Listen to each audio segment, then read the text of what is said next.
Um, Now, part of why I feel confident about losing weight is 13 years ago. I'm going to drink some water. Hang on.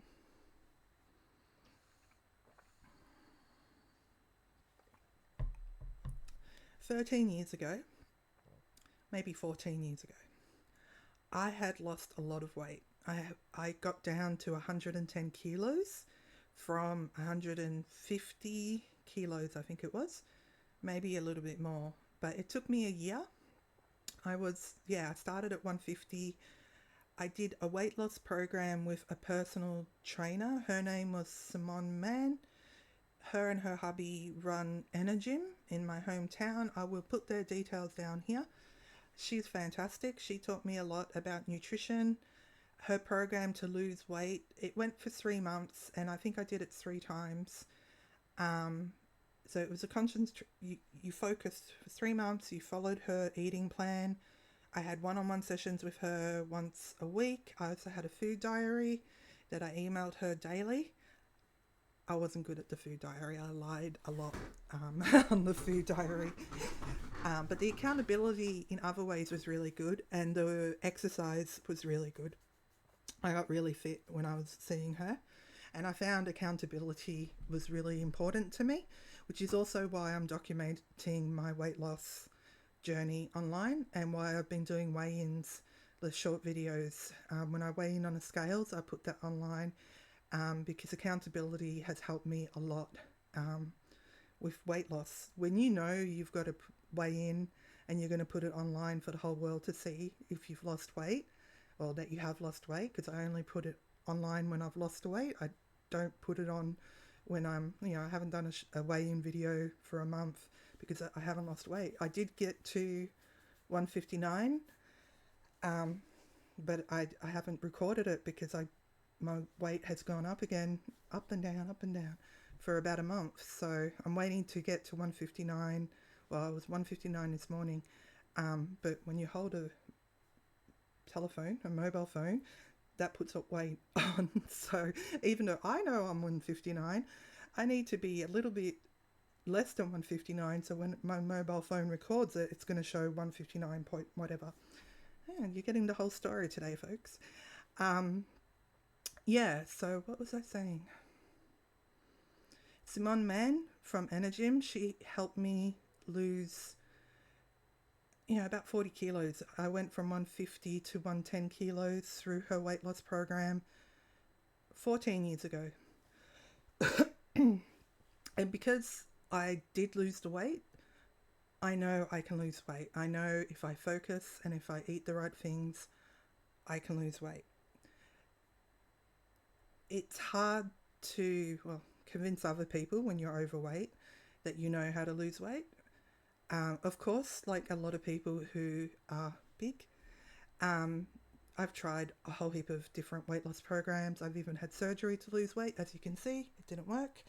Um, I'll do a separate video on weight loss methods and why they didn't work and which ones I think are really good if you stick to them. Um, but yeah, my goal is to I started at 169 kilos. I want to get to 110 kilos by November. Um, I know I can lose the weight. I've done it before and I know I can do it again. The big difference is maintaining the weight loss.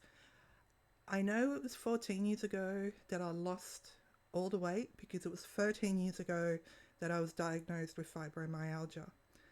And the reason I know that is with the fibromyalgia, being in chronic pain and having chronic fatigue for the first 5 years, I was unable to get out of bed. I was in so much pain. It took years to get diagnosed, so I knew I was really sick, and I would have days where I couldn't move. I'd have days in bed, but it got to the point where I couldn't do anything. I had to stop working. I wasn't able to look after my son.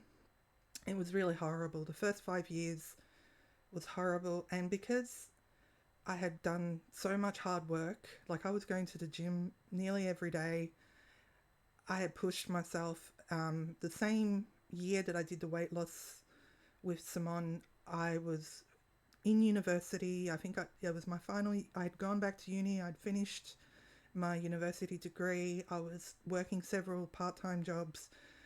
I was doing a lot, and I was losing weight and going to the gym and raising a kid on my own. To have pushed myself to do so much, especially with my weight, and then to a year later be so sick that I couldn't get out of bed, it really defeated me mentally. And because I rely on food for a lot more than nutrition, I felt so defeated. I was so depressed. I pretty much just thought, stuff it, I'm going to eat whatever I want. And, food is a way for me to feel good, to feel happy. Um, and I was pretty depressed. I went down really bad during those years, the first few years of my illness. Like, I was not in a good spot, and I just indulged with food. So the weight did come back on. COVID happened around that time. A lot of people put on weight over COVID. I put on 20 kilos. So that's around the time I would have hit 170. We also had that family tragedy that I've mentioned. Um, it was not a good time for me. And I realize now, like with the weight loss that I'm doing, I'm probably someone who's going to have to keep some sort of food diary or some sort of eye on what I eat, probably for the rest of my life, and I'm okay with that. Most of my life, my weight has gone up and down. I'm 48. My weight has gone up and down throughout my life. Since the last 13 years with fibromyalgia is, progressively gotten the heaviest. But in the past, I've lost weight, I've gained weight. I didn't get my license until I was like 30, so I used to have to walk everywhere, and that probably kept me pretty fit. I've never been, except that year where I was going to the gym often, I've never been like a super healthy person, but because I never used to drive, I had to walk and rely on public transport a lot. That probably kept me at an adequate fitness level because I had to walk everywhere. But definitely since I've had fibro, I haven't exercised. I know my mobility is limited because of the fibromyalgia and the chronic pain, but I also know I can improve my mobility if I very gradually increase my walking. And I know that because I've proved it, whatever the word is. Not last year, because last year I was so sick I was in bed most of last year, but the year before that I was doing steps, with a pedometer, and I had a physio. Again, that accountability thing is really big with me. If I'm working with someone, I get really good results. When I'm on my own, not so much, but if I've got someone to support me and to be accountable for everything, I do really well. So the year before that, I was just focusing on improving my mobility. And at the beginning of the year, I struggled to even do 200 steps a day. And by the end of the year, I was able to hit 10,000 steps. Not every day. I think on average, I was between 2,000 and maybe 8,000 on a good day. On a good normal day would be just over 2,000, but on a really good day, 8,000, and I could hit 10,000. It took me a year from struggling to get to 2,000. It took me a year to build up the capacity to be able to hit 10,000. On a beyond average day, I could get to 8,000, but the fact that I could hit 10,000 in a day, 10,000 steps, I was like, wow, that's amazing. And then the next year, my fibro got that bad that I was in bed most of the year. I couldn't do anything. So that's life with a chronic illness. But for me, I take the wins where I can. And again, I proved it to myself that I can improve my mobility. Baby steps, like literally when it comes to walking, I have to do baby steps. But baby steps in time, I can very slowly increase my capacity.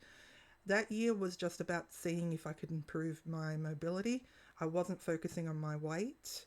Whereas now, since November, I've been losing weight and showing myself that I can lose weight in spite of having a chronic illness. And it's slow, but it's happening. So that's what's important. Um, I've mentioned trauma. I think I've mentioned trauma. Excuse me. Amberlynn Reid. Now, Amberlynn Reid, if you don't know who she is, do a search on YouTube. I'm not going to get into it. She's the reason I'm here on two different levels. I watched a lot of her videos a couple of years back, and I'm not going to get into the controversy. I'm just going to say that every excuse... Okay, I am going to get into the controversy. Amberlynn Reid, if you don't know who she is, she's a YouTuber who started her YouTube channel because she said she wanted accountability for her weight loss journey. And I think 9 years later, she's actually gained weight. She hasn't lost weight. I was very curious about her when I heard that, and I watched a few of her videos, or a lot of her videos, and every excuse she has said about why she hasn't lost weight, I have said. I saw a lot of myself in her. Amberlynn is a lot younger than me. Yeah, people do commentaries about Amberlynn. There's a whole thing about Amberlynn if you don't know who she is. Amberlynn Reid. She's a whole genre in herself.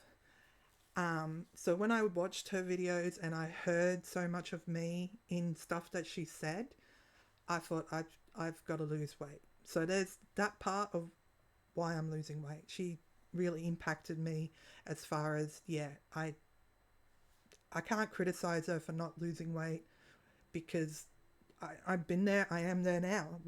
You know what I mean? I've said everything she's ever said as far as why she hasn't lost weight. I think it was my first weigh-in video. There was actual... It's really funny. My scales did have problems on my first weigh-in, and when I weighed myself, I think it added 4 kilos, and I said, I think there's something wrong with my scales, which is also an Amberlynn excuse when she hasn't lost weight. And she said, I think there's something wrong with my scales, and I think she eventually buys new scales, and it's like, weighs herself again, and it's like, no, there's nothing wrong with your scales, you just didn't lose weight. But it was funny because it was my first weigh-in video, and there was something wrong with my scales, and I said there's something wrong with my scales, and I said, that we know that's everybody's excuse. But it's just ironic.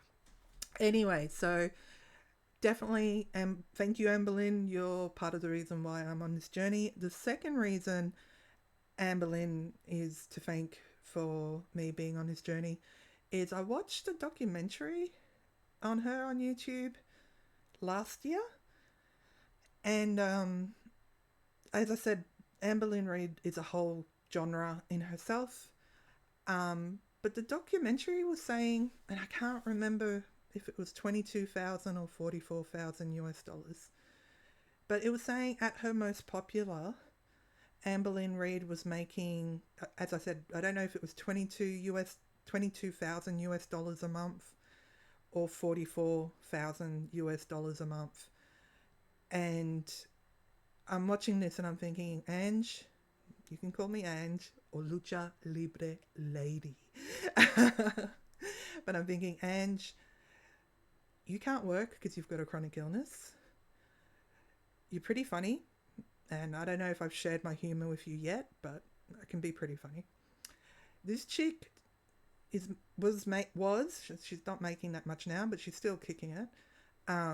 She was making, say, 22,000 US a month at her most popular, and she didn't lose the weight. I know I can lose weight. I know I can deliver good quality videos. I'm new to editing. I'm getting help off my brother Adrian, so he'll pop up on the credits. He does film and editing and makes videos, so if you need anyone and you live in Perth, contact my brother Adrian. Okay, I'll put his details at the end of this. But yeah, I thought this chick didn't lose weight in 9 years, but she was making 22,000 US a month. I need money. I need to lose weight. I need to make videos of my weight loss journey. And even if I make $50 Australian a month from YouTube, that's better than what I'm making right now.